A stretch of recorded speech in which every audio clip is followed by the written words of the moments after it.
Hello student welcome back. तो आज आमी कथा पातिम क्लास 11 द्वितीयটো अध्याय द्वितीयটো चैप्टार यूनिट एंड मेजारमेंट एकक और जोखमाक। यार आगत एटा सरू चैप्टार आछे हेतु हल फिजिकल वर्ल्ड बुली आछे भौतिक जगत। तो हेतु चैप्टार तुमालोके एने जेतिया घरत थाकिबा माने रेस्ट লৈ থাকিবা एटु चैप्टार एने एकबार रीडिंग पढि चाबा ताते की बस्तु आछे जे तुमी फिजिक्स केनेके पढिब लागिब फिजिक्स केनेके इमेजिन करिब लागिब फिजिक्सत की बस्तु आलोचना करा হয় फिजिक्स की तो हेखिनि बस्तु आछे ताते तुमालोके एकबार रीडिंग पढि चाबा। तो आमी आलोचना करिम द्वितीय चैप्टारर পৰা यूनिट एंड मेजारमेंट। अच्छा जेहेतु एटु तुमालोकर प्रथमটো लेक्चर प्रथमটো क्लास तो याते जिमाने सৰু সৰু बस्तु आछे तुमालोके इनक्लूड करि जाबा नोट करि जाबा আৰু যদি কিবা সৰু সৰু বস্তু বুজি নোপোৱা তলত কমেন্ট বক্সত লিখিবা মই নেক্সট ভিডিওত তোমালোকৰ যিখিনি কনক্লুজন মানে সৰি ডাউট আছে সেই ডাউটখিনি মই ক্লিয়াৰ কৰিব ট্ৰাই কৰিম। তো আৰম্ভ কৰো আজিৰ দ্বিতীয়টো চেপ্টাৰ।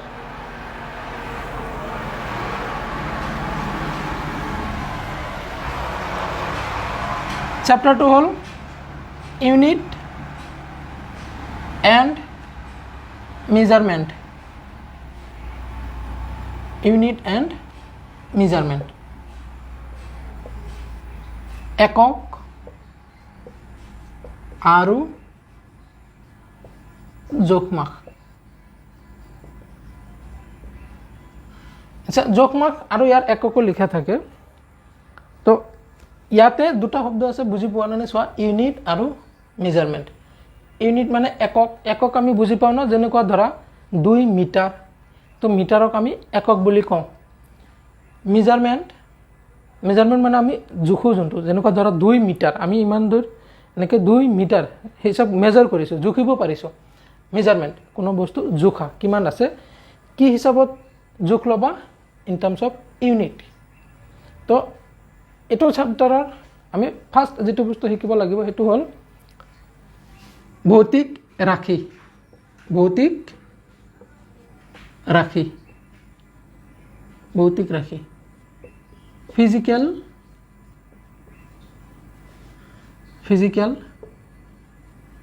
क्वांटिटी भौतिक राशि। तो फार्स्ट भौतिक राशि नो कि फिजिकल क्वांटिटी कि तो भौतिक राशि होइसे हेबोर राशि जिबोर तुमी जोखमाक करिब पारा सकलोबोर राशि भौतिक राशि कब पारी। अच्छा फिजिकल क्वांटिटी इंग्लिशत लिखिले केनेके लिखिम the quantity which can be measured by an instrument.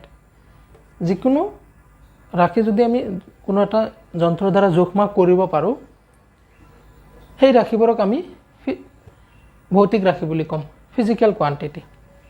अच्छा भौतिक राशि दुटा पार्ट থাকে फिजिकल क्वांटिटी मैं पी किউ বুলি লিখিম বুজি লবা। फिजिकल क्वांटिटी दुटा बस्तु থাকে এটা হল নাম্বার আৰু এটা হল ইউনিট নাম্বাৰ ইউনিট। एग्जांपल लो ধৰা তুমি কোনো এটা বস্তু জুখিছা দৈৰ্ঘ্য জুখিছা কিমান পাইছা 5 মিটাৰ। तो याते n2 हल एनर भैल्यू यूनिट हल मीटार एटो आमी जानो। तो जिकोनो फिजिकल क्वांटिटी दुटा पार्ट थाके एटा हल नाम्बार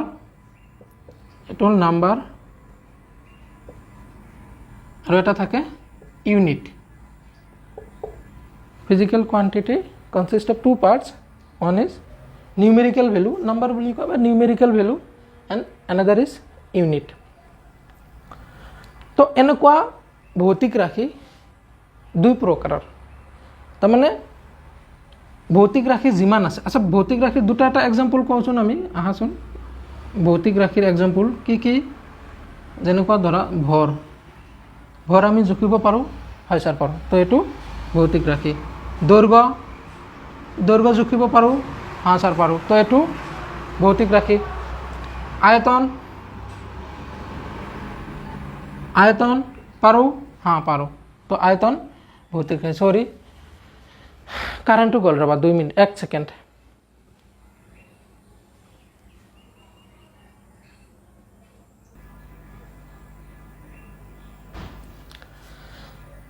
আচ্ছা, তো আমি কি কৈ আছিলোঁ, কেইটামান ভৌতিক ৰাশিৰ এক্সাম্পল কি আছিল। ভৰ আমি জুখিব পাৰোঁ, দৈৰ্ঘ্য জুখিব পাৰোঁ, আয়তন জুখিব পাৰোঁ, আৰু ঘনত্ব জুখিব পাৰোঁ, ঘনত্ব আৰু কি জুখিব পাৰোঁ, সময় আৰু বেগ আৰু ত্বৰণ ইত্যাদি। তো যিমান এইবিলাক ৰাশি আছে আৰু আমি যিখিনি মেজাৰ কৰিব পাৰোঁ সেই ৰাশিবোৰক কি বুলি কোৱা হ'ব, ফিজিকেল কোৱান্টিটি, ভৌতিক ৰাশি। ভৌতিক ৰাশিত দুটা পাৰ্ট থাকে, এটা হ'ল নিউমেৰিকেল ভেলু, সাংখ্যিক মান এটা, আৰু এটা থাকে একক, ইউনিট। তো এক্সাম্পল দিছিলোঁ কি, যে 5 মিটাৰ ধৰা, কোনো এটা বস্তু জুখিছা 5 মিটাৰ পাইছা, 5টো হ'ল এনৰ ভেলু, ইউটো হ'ল মিটাৰ। যেনেকুৱা ধৰা কিমান পাইছা, ধৰা 10 কেজি, কিবা এটা বস্তুৰ ওজন ধৰি লৈছা 10 কেজি পাইছা, হিচাপ যোগ কৰিছা, জুখিছা কিমান পাইছা 10 কেজি। তো 10টো হ'ব তোমাৰ এন আৰু কেজিটো তোমাৰ ইউনিট, ইউ। তো এইখিনি আছিলে আমাৰ ভৌতিক ৰাশি। কিবা বুজি নাপালে তলত লিখিবা। আচ্ছা, নেক্সট আছে ভৌতিক ৰাশিৰ প্ৰকাৰ, টাইপছ অফ ফিজিকেল কোৱান্টিটি। তো নেক্সট লিখিবা টাইপছ অফ ফিজিকেল কোৱান্টিটি, ভৌতিক ৰাশিৰ প্ৰকাৰ।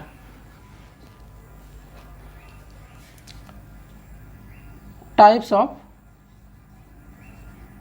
অফ PQ, PQ মানে ফিজিকেল কোৱান্টিটি, ভৌতিক ৰাশিৰ প্ৰকাৰ। তো ভৌতিক ৰাশি মেইনলি দুই প্ৰকাৰৰ, এটা হ'ল ফাণ্ডামেণ্টেল PQ, এটা হ'ল ডিৰাইভড PQ। এইটোক অসমীয়াত কয় মৌলিক ভৌতিক ৰাশি, এটুক ক'ব যৌগিক। There are two types of physical quantity. Number one, fundamental physical quantity, and the next, derived physical quantity. তো আমি ওৱান বাই ওৱান চাম। তো প্ৰথমত চোৱা ফাণ্ডামেণ্টেল ফিজিকেল কোৱান্টিটি কি, মৌলিক ভৌতিক ৰাশি কি। হেডিং দিবা প্ৰথমটো মৌলিক ভৌতিক ৰাশি, ফাণ্ডামেণ্টেল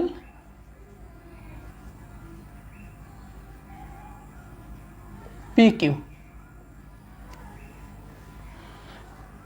তো fundamental physical quantity are those quantity which does not require other quantity to express। যিবোৰ ভৌতিক ৰাশি প্ৰকাশ কৰিবলৈ আন কোনো ভৌতিক ৰাশিৰ সহায় ল'ব নালাগে, সেইবোৰ ভৌতিক ৰাশিক মৌলিক ভৌতিক ৰাশি বুলি কোৱা হয়। যেনেকুৱা ভৰ মাছ। তো ভৰ জুখিবৰ বাবে আমি বেলেগ ভৌতিক ৰাশিৰ সহায় ল'ব নালাগে। যেনেকুৱা ভৰ জুখোতে আমি সময়ৰ সহায় ল'ব নালাগে, সময় জুখোতে আমি ঘনত্বৰ সহায় ল'ব নালাগে।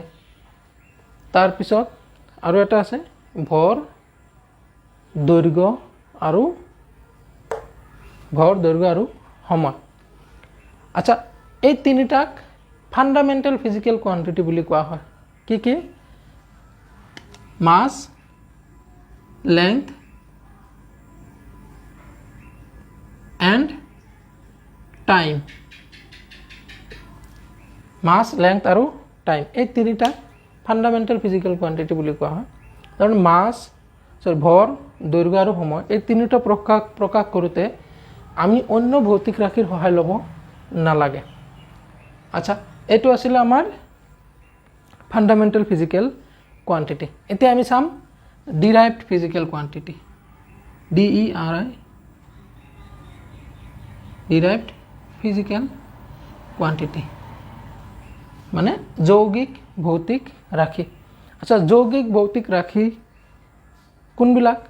যিবিলাক ভৌতিক ৰাশি প্ৰকাশ কৰোঁতে অইন ভৌতিক ৰাশিৰ সহায় ল'ব লাগে।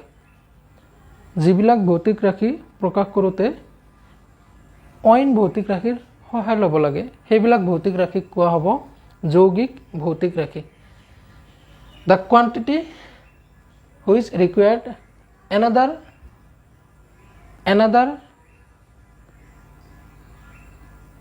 physical quantity, the quantity which required another physical quantity to express it is said to be derived physical quantity. তো এক্সাম্পল কি কি হ'ব ইয়াৰ? যেনেকুৱা ধৰা বেগৰ সূত্ৰ আমি ক্লাছ 10ত পঢ়িছিলোঁ ন, অলপ আগতে পঢ়িলা, কেইদিন আগতে, মনত আছে চাগে চবৰে। বেগ মানে হৰণ বাই সময়। এতিয়া চোৱা, বেগ প্ৰকাশ কৰোঁতে, আচ্ছা, হৰণ মানে বেচিকেলি দূৰত্ব বা দৈৰ্ঘ্য বাই সময়। হৰণ আৰু দূৰত্বৰ মাজত অলপ পাৰ্থক্য আছে, কিন্তু দুয়োটা দৈৰ্ঘ্যই বুজায়। যেনে ধৰা বেগ আমি প্ৰকাশ কৰোঁতে দৈৰ্ঘ্যৰ আৰু সময় এটা আনটোৰ দুয়োটাৰ সহায় লৈছোঁ, দৈৰ্ঘ্যৰো সহায় লৈছোঁ, সময়ৰো সহায় লৈছোঁ। তো এনেকুৱা যিবোৰ ৰাশি প্ৰকাশ কৰোঁতে এনেকুৱা, আচ্ছা, এই দুটা চোৱা, এই দুটা কি ৰাশি? এই দুটা মৌলিক ৰাশি। তো এই মৌলিক ৰাশি দুটাৰ সহায় লৈহে আমি বেগ প্ৰকাশ কৰিছোঁ, বেগৰ ৰাশি আমি প্ৰকাশ কৰিছোঁ। তো বেগ হ'ব যৌগিক ভৌতিক ৰাশি। তো যিবোৰ ভৌতিক ৰাশি মৌলিক ৰাশিৰ সহায় নোলোৱাকৈ প্ৰকাশ কৰিব নোৱাৰি, বা যিবোৰ ভৌতিক ৰাশি মৌলিক ৰাশিৰ সহায়তহে প্ৰকাশ কৰিব পাৰি, সেইবোৰ ভৌতিক ৰাশিক যৌগিক ভৌতিক ৰাশি বুলি কোৱা হয়। আৰু এক্সাম্পল দিয়াচোন, বেগ, আৰু এক্সাম্পল দিয়া ধৰা কালি কিহৰ কালি? ধৰা আয়তৰ কালি কিমান? দিক পূৰণ প্ৰস্থ। আচ্ছা চোৱা, ইয়াতে দিক আৰু প্ৰস্থ বেলেগ বেলেগ নহয়, যদিও প্ৰস্থ ইহঁতো কিবা এটা দৈৰ্ঘ্য বুজাইছে, তো ইয়াতেও আমি দৈৰ্ঘ্য, ইয়াতেও দৈৰ্ঘ্য। তো দুটা মৌলিক ৰাশিৰ সহায় লৈহে আমি কালি উলিয়াইছোঁ। ঠিক তেনেকুৱা ঘনত্ব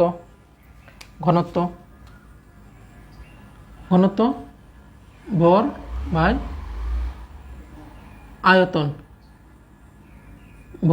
আয়তন, তো ভৰ আয়তন মানে দিক প্রস্থ উচ্চতা। আচ্ছা, এই তিনিওটা দৈর্ঘ্য নহয়, দীর্ঘ এটা দৈর্ঘ্য, প্রস্থ উচ্চতা, দিক প্রস্থ উচ্চতা, তিনিওটা দৈর্ঘ্য বুঝাইছে। তো ইয়াত আমি চাৰিটা ভৌতিক ৰাশিৰ সহায় লৈ মৌলিক ৰাশিৰ সহায় লৈছোঁ, ভৰ আৰু দৈৰ্ঘ্য হ'ল তিনিটা। তো এনেকুৱা যিমান ৰাশি আছে যিবিলাক এই মৌলিক ৰাশিৰ সহায় লৈ প্ৰকাশ কৰিব লাগে, সেই গোটেইকেইটা কি বুলি কম আমি? ডিৰাইভ ফিজিকেল কোৱান্টিটি, যৌগিক ভৌতিক ৰাশি। আচ্ছা, এইখিনি হ'ল আমাৰ ভৌতিক ৰাশিৰ বেছিক কথা। দুই ধৰণৰ ভৌতিক ৰাশি আছে, এটা হ'ল মৌলিক, এটা হ'ল যৌগিক। আচ্ছা, ইয়াৰ পিছত আমি পাম একক। আৰু এককটো কি কি?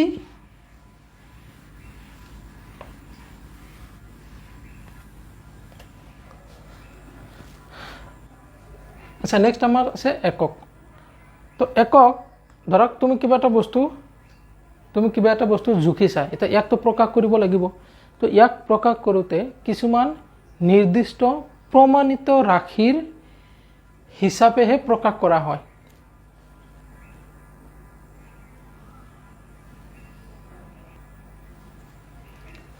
আচ্ছা, নেক্সট আছে আমাৰ একক। তো ধৰা তুমি কোনো এটা বস্তু জুখিছা, জুখি কিবা এটা ৰিডিং পাইছা, এই ৰিডিংটো যেতিয়া আমি প্ৰকাশ কৰিম, প্ৰকাশবিলাক কেনেকৈ কৰে? কিছুমান প্ৰমাণিত ৰাশিৰ লগত তুলনা কৰিহে প্ৰকাশ কৰা হয়। এতিয়া ধৰা মই আগৰ এক্সাম্পল দিছোঁ, তুমি ধৰা কিবা এটা দৈৰ্ঘ্য পাইছিলা 5 মিটাৰ, তো এইটো হ'ল তোমাৰ তুমি পোৱা হিচাপ। এতিয়া মই এই 5টো কি হিচাপত প্ৰকাশ কৰিছোঁ? মিটাৰত। মিটাৰ মানে 1 মিটাৰ মানে কিমানখিনি দৈৰ্ঘ্য, ইমানখিনি এটা আনুমানিক আইডিয়া কৰা। এইখিনিৰ 5 গুণ। তো মই যোনটো জুখি পাইছোঁ সেই ৰাশিখিনি, সেই বস্তুখিনি মই এটা প্ৰমাণিত ৰাশিৰ লগত তুলনা কৰি হে লিখিছোঁ। ধৰা 1 মিটাৰৰ 5 গুণ। এতিয়া কাৰ লগত তুলনা কৰি লিখিছোঁ? 1 মিটাৰৰ লগত তুলনা কৰি। 1 মিটাৰৰ 5 গুণ। তুমি কিবা এটা বস্তু জুখিছা, কিমান পাইছা? 5 কেজি। তো তুমি কেজিৰ তুলনাত লিখিছা, কেজি হিচাপতহে লিখিছা। কেজিৰ 1 কেজিৰ 5 গুণ সেনেকুৱা হিচাপতহে লিখিছা। তো আমি কি লিখিম? ডেফিনেশ্যন কি লিখিম? যে জীৱৰ নিৰ্দিষ্ট প্ৰমাণ ৰাশিৰ লগত তুলনা কৰি ভৌতিক ৰাশিবোৰৰ জোখ-মাখ কৰা হয়, সেইবোৰক আমি একক বুলি কওঁ। জীৱৰ ভৌতিক ৰাশিৰ লগত তুলনা কৰি আমি জোখ-মাখৰ ৰাশিবোৰ প্ৰকাশ কৰোঁ, সেইবিলাকক আমি একক বুলি কওঁ। যেনেকুৱা জোখ-মাখ মই এক্সাম্পল দিলোঁ 5 মিটাৰ, তো আমি মিটাৰৰ হিচাপত প্ৰকাশ কৰোঁ। তো মিটাৰটো হ'ব এটা একক। তো নেক্সট আমাৰ আছে এককৰ পদ্ধতি। আচ্ছা, নেক্সট আহিল এককৰ পদ্ধতি। এককৰ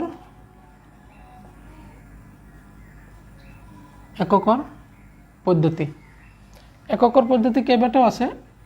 MKS এটা, CGS এটা, FPS এটা আৰু SI এটা। আচ্ছা, এইবিলাক কি? ধৰা কোনোবাই জুখিছে, দৈৰ্ঘ্য জুখিছে 5 মিটাৰ পাইছে, তাৰমানে সি 1 মিটাৰ এইখিনিৰ গুণিতক প্ৰকাশ কৰিছে, যে এইখিনিৰ 2 গুণ, 3 গুণ, 4 গুণ, 5 গুণ এনেকুৱা গুণিতক হিচাপে প্ৰকাশ কৰিছে। কিছুমানে কৈছে নাই, মই ইমান ডাঙৰ একক নল'ম, মই সৰু একক ল'ম, কি চেণ্টিমিটাৰ। তো ইয়াৰ ওপৰত ভিত্তি কৰি মানে মানুহবিলাকে কিছুমান সৰু এককত জুখিছিল, কিছুমান ডাঙৰ এককত জুখিছিল। তো এইবিলাক জোখাৰ একোটা পদ্ধতি। কি হিচাপত তুমি জুখিবা? সৰু এককত হিচাপ জুখিবা নে ডাঙৰ একক হিচাপত জুখিবা?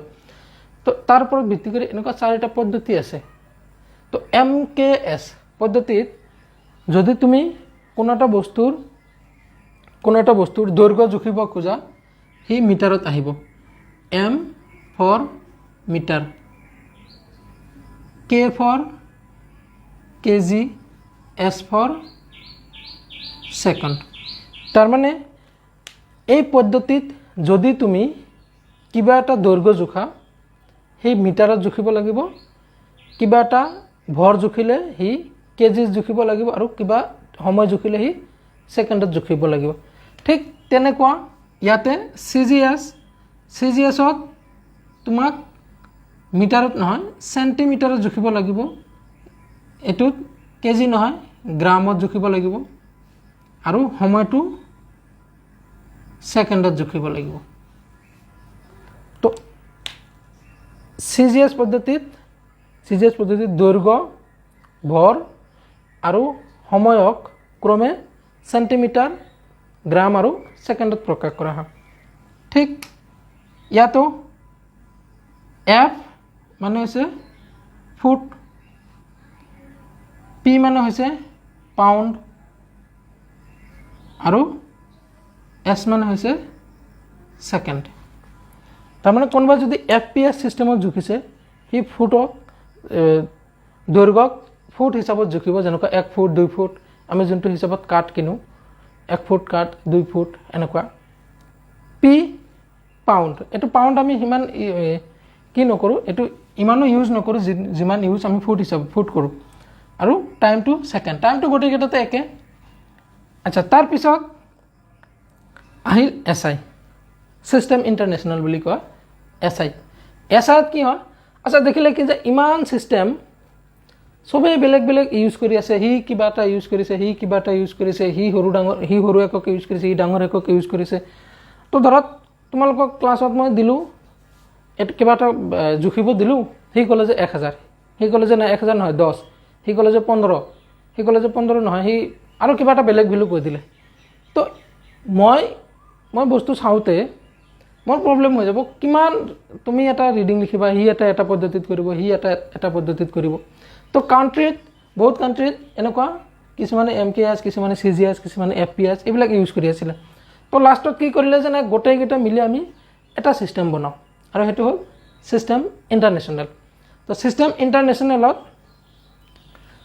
ইণ্টাৰনেশ্যনেলত এই গোটেই এককবোৰক দুটা ভাগত ভাগ কৰিছে। এটা হ'ল ছিষ্টেম ইণ্টাৰনেশ্যনেলত মানে একক 2 টাইপছ, এটা হ'ল তোমাৰ বেছিক ফাণ্ডামেণ্টেল ইউনিট আৰু এটা হ'ল কমপ্লিমেণ্টাৰী ইউনিট বুলি কয়। তাৰমানে আমি আগত যে পঢ়িলোঁ মৌলিক আৰু যৌগিক। তো SIত মৌলিকৰ ভিতৰত 9টা আছে, তাৰে দুটাক কয় বেছিক ফাণ্ডামেণ্টেল ইউনিট আৰু দুটাক কয় কমপ্লিমেণ্টাৰী ইউনিট।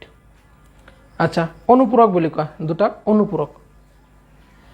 তো এইবিলাকত যেনেকুৱা 3টাই জুখিব পাৰোঁ, MKSত এই 3টাই জুখিব পাৰোঁ, CGSত এই 3টা জুখিব পাৰোঁ, FPSত এই 3টা জুখিব পাৰোঁ। SIত এনেকুৱা মৌলিক ৰাখি টোটেল আছে 9টা। আচ্ছা, তো লিখিবা SI পদ্ধতি।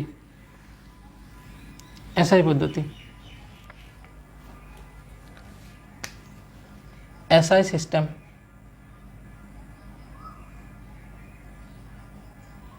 SI চিষ্টেমত ফাণ্ডামেণ্টেল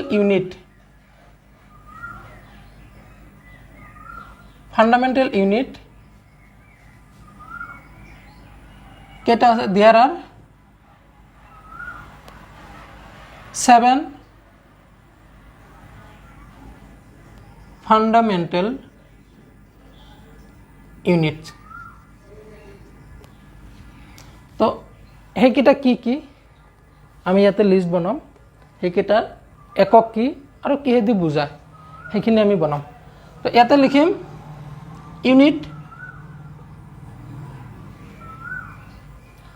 ইয়াতে লিখিম আমি ফিজিক্যাল কোৱান্টিটি, ইয়াতে লিখিম আমি ইউনিট, ইয়াতে লিখিম আমি সিম্বল।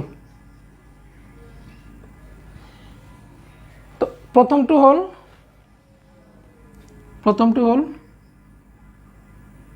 ভৰ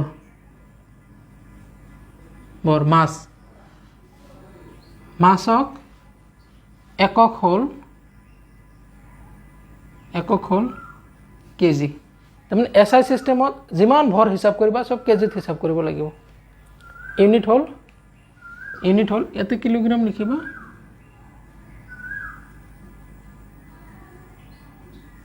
ইয়াতে হ'ব আমাৰ চিম্বল হ'ল কেজি। আচ্ছা, 1 মিনিট।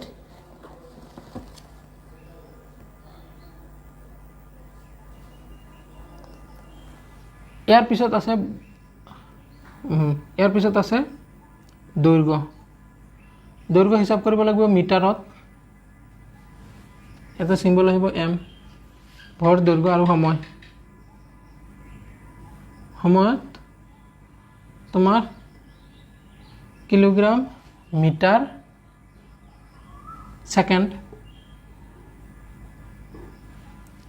ছেকেণ্ডৰ S।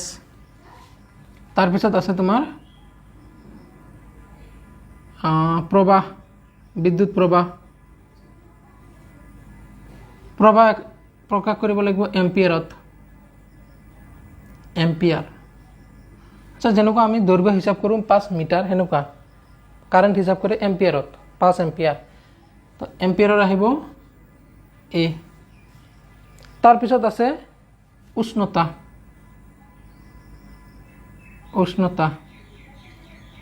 হিচাপ হ'ব কেলভিনত, কেলভিনৰ আহিব K। তাৰপিছত আছে কেইটা হ'ল? 3টা, 2টা, 5টা।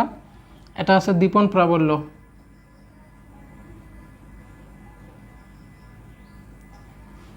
এইটো আহিব তোমাৰ কেণ্ডেলা। ইয়াৰ একক হ'ল কেণ্ডেলা CD দি বুজায় আৰু এটা আছে পদাৰ্থৰ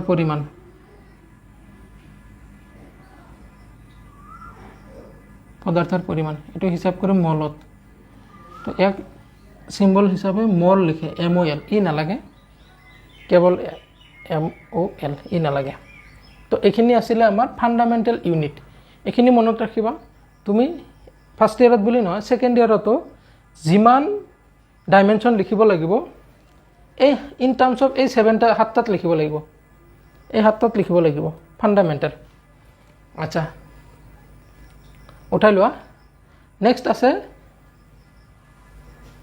কমপ্লিমেন্টাৰি নেক্সট আছে কমপ্লিমেন্টাৰি ইউনিট বা অনুপূৰক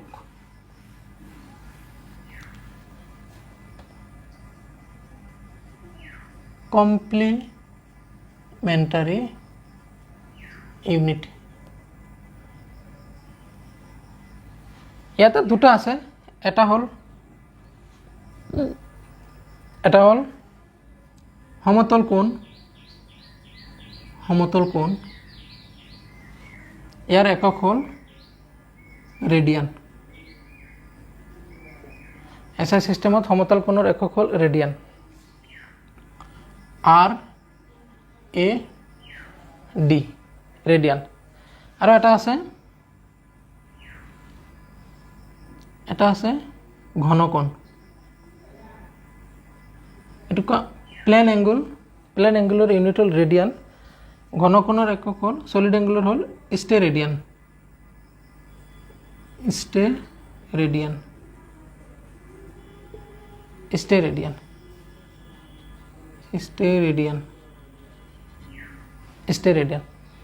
আচ্ছা সমতল কোণ কি আছিল দুটো বাহুৰ মাজৰ কোণ যোনটো এটো দ্বাৰা 30 ডিগ্ৰী এটো আছিল তোমাৰ কোণ থিতা দি বুজাও জেনেৰেলি ইয়াৰ ফৰ্মুলা কি আছিল theta is equal to arc upon এটো দ্বাৰা L এটো দ্বাৰা R তো আর্ক আপন radius L by theta is equal to L by R square এটা আসলে থিতা আচ্ছা ঘনকোণ মানে ঘনকোণক কি দি বুঝায় থিতা is equal to A by R square মানে এরিয়া আপন রেডিয়াস স্কয়ার ঘনকোণ মানে আমি বুঝি পাও না ঘনকোণ বজাৰত যেতিয়া মিছাল খাব যোৱা এটা শংকু আকৃতিৰ বনাই দিয়ে ন তাৰ ভিতৰত কিমানখিনি কোণ হয় 3D হিচাপত এনেকুৱা টাইপ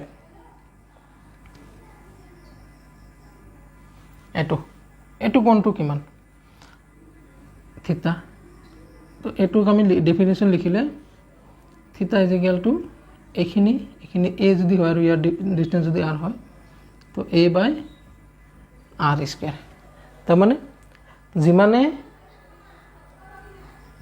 সলিড এঙ্গল বেশি হবো যিমানে ঘনকোণ বেশি হবো তুমি হিমানে বেছিকে মিক্সার পাবা তাতে যে হিমানে বেছিকে মিছাল পাবা তাতে মিছাল কিনিব গলে দোকানী কব যে মোক সলিড এঙ্গল বেছিকে দিব সলিড এঙ্গল বেছিকে দিলে এটো অলপ বহল হ'ব আৰু তো তুমি বেছিকে মিছাল পাবা তাতে তো এখিনি আছিল আমাৰ আজিৰ প্ৰথমটো ভিডিও সোয়া যদি বুজি পোৱা নাই ভিডিওটো আৰু একবাৰ সোয়া চাই কিনে নোটস কৰা কত কিবা কিবি লিখা যদি কিবা প্ৰবলেম হৈছে কমেন্ট বক্সত লিখিবা আৰু ইয়াতে এটো বেসিক একদম বেসিক ক্লাস তোমালোকে ইয়াতে যিমানখিনি আছে বহুত ভালকে পঢ়িলো বহুত ভালকে শিকিলো তো এখিনিয়ে আজিলৈকে লগ পাম নেক্সট ভিডিওত থ্যাংক ইউ